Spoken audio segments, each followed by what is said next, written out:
Now, Labour said that they were going to transform Britain. How right they were. They've turned this once free market economy and open liberal society into a 1984 socialist nightmare.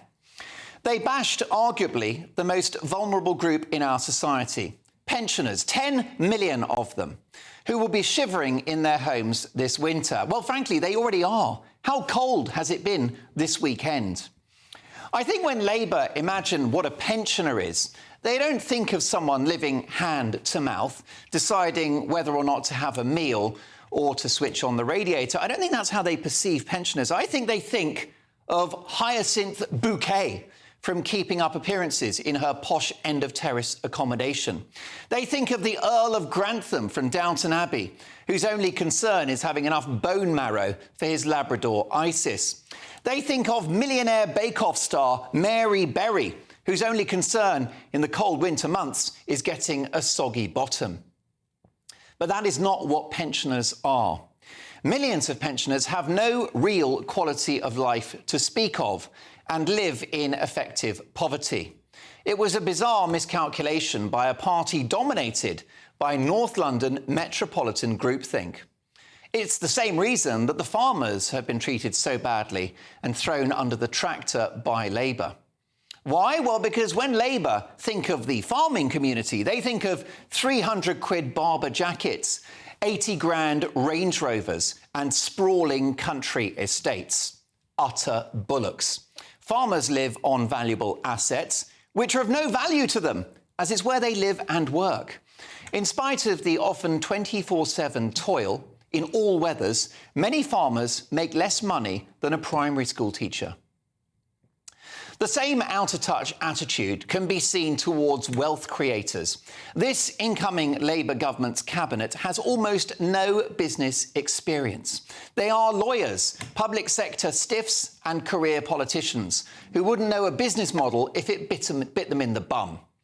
When Labour think of entrepreneurs, they think of James Dyson, Richard Branson and Lord Sugar, rather than the actual entrepreneurs, the bosses of small and medium-sized enterprises, struggling to meet the monthly payroll, settle invoices from suppliers, get paid themselves and navigate a complex nexus of government taxes and regulations, made more onerous thanks to Angela Rayner's job-wrecking workers' rights revolution.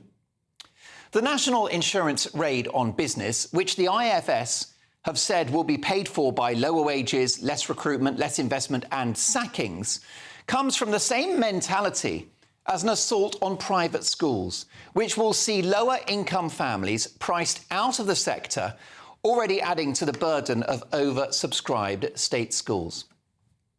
But whilst the party is supposed to be progressive and was founded to support the poorest and weakest in our society, a very noble cause if ever there was one, this vicious class war and this war on aspiration will affect Keir Starmer's beloved ordinary working people the most.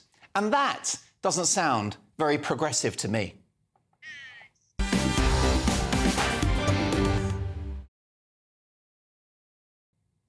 Your reaction, gbnews.com/your say. First up, the head of communications at the Popular Conservatives, Annunciata Rees-Mogg, former top Labour Party advisor, the brilliant Paul Richards, and we have a Lord in the House, so everyone behave, former advisor to Boris Johnson, political commentator, Keir Ranger.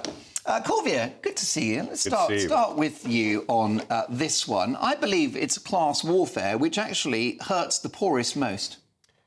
It is sad to see what's playing out at the moment, and we can call it class warfare, but what we do see is a muddled vision for where Britain is going to be going. And I think that's the problem that most voters are finding, even those who voted for Labour, because you hear Labour voters saying, I'm unclear where the leadership, where the Prime Minister, where the party's set of policies is taking Britain.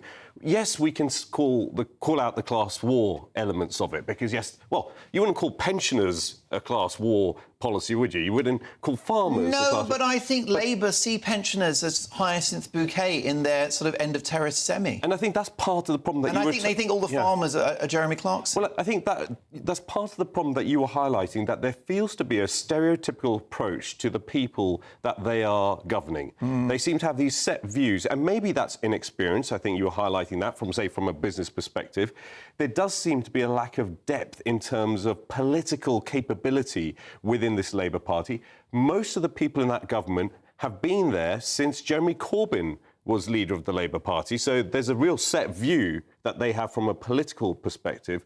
And we are seeing that view played out through drip feeding of policies that are coming out, which was the sort of... Actually, the real issue was the budget.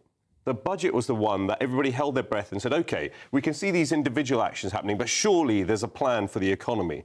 And what we saw was a tax raid on business. And that has basically not put a handbrake on the economy's growth because it wasn't accelerating away, but it's definitely stalled it. And I'm listening to small businesses, large businesses, international markets who are all telling me the one thing they suddenly became really concerned about this government is when they saw their approach to business in the budget. Annunziata, these policies are born out of prejudice and spite. I think there is a lot of spite, and I think that Labour do, if they don't see the elderly as Hyacinth Bouquet or the Dowager Duchess, they do see them as being, on the whole, which they are, Conservative voters, certainly to the right of Labour on average, and that therefore is an open goal without losing their own support. And I think they think the same of the farmers. I think they might also find that they're quite wrong in a lot of these assumptions. But they have actually been quite fair. They've been attacking everyone. They have been making everyone poorer. That if you look at the British Retail Consortium, from good old uber-woke Boots, the chemist, through to Tesco, Asda, via Marks and Spencer's, over 80 major retailers have warned they'll have to have job losses. Now, those are not job losses of the top executives. That is going to affect the working people on the shop floors. They've also gone after students with tuition fees being increased. They've gone after first-time buyers by reducing the thresholds for stamp duty.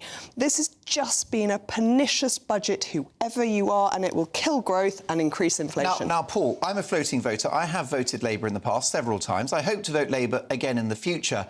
Labour governments have done good things in the past, but this last 4 months has been a disaster, hasn't it? No, it hasn't, and I've never heard such nonsense as the last 10 minutes. I mean, for a start off, Labour's put the pensions up by maintaining the triple lock, so actually most... A Tory policy. Fair enough, but if the end result is pensioners getting more money, then that's a good thing. And the last Labour government, let's not forget, had a massive war on pensioner poverty and did... And the minimum wage was a triumph? Under Gordon Brown. We've put the minimum wage up as well now, so lower paid workers, millions of them are getting a pay rise this winter, which will go into the economy. And to say, Culver, that we haven't got any kind of plan, the plan is to get economic growth after 14 years of sclerosis and stagnation. That's where you and I have to part company, Paul, because the OBR have revised growth down since the budget. But it's only 3.5 months into budget for growth where growth goes down. There's been one budget, and we're 3.5 months into a 4 or 5 year Labour government. And I'd accept the same growth, but I wouldn't expect it to go down. And I would say what I always say, down. which is this is a government that has to be judged in 4 years' time as to what actually has happened in the real economy. We've had to rescue the National Health Service. That's what this last budget was all about. I'll come to you in a moment, Annunziata. Finish your point, Paul. Well, because everybody you've just talked about, whether it's pensioners or farmers or students, we all rely on the National Health Service, and that was on its knees, and so it needed that injection of cash that it's had to get through the winter crisis. So it is not a class war.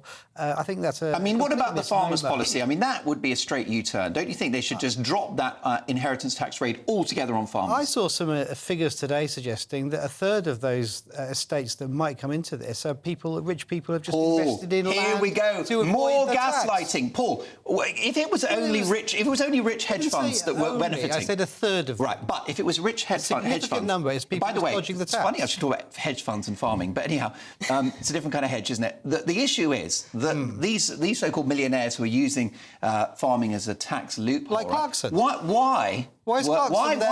Why did 14,000 farmers protest on Tuesday of last week? Well, the same reason they came out against fox hunting and saying the people doing the fuel protests, they don't like Labour governments, that's why. Wait a minute, this is a very trivial response to a lot of farmers who are deeply concerned about this tax raid. They think they're going to lose the farm altogether.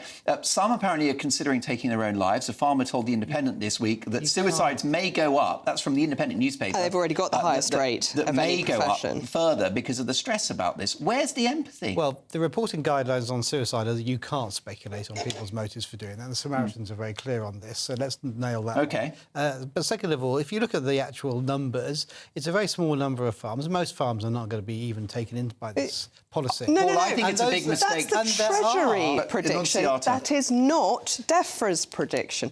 DEFRA says it'll be 2/3 of farms. They can't even agree their figures amongst themselves, and if you then talk to the NFU or the Country Landowners Association or anyone who actually understands agriculture and farming, the figures are most farmers by a long way. Wait a minute, you're just calling farmers tax dodgers? Not all of them. I'm talking about the ones who are the most protest. Paul, we're good friends. I think you're having a John McTernan moment here. OK, this is the guy that told Patrick to put them out of business. Yeah, he told Patrick Christie's that what Labour should do is do to the farmers what Thatcher did to the miners. Do you share that view? I would not share that view. I think you've just called farmers tax dodgers. Some of them are trying to avoid the tax that is going into our national health service. Why did 14,000 farmers enter London, give up a day of farming at personal cost in order to protest against Many this? of those people aren't even affected by the policy. It's because they want to protest the Labour government. They don't like the Labour government. Well, I think, OK, if they don't like the Labour government, the Labour government is giving them a reason not to like them by either implementing a policy that they don't like, but also not explaining how, they're not preparing the wicket.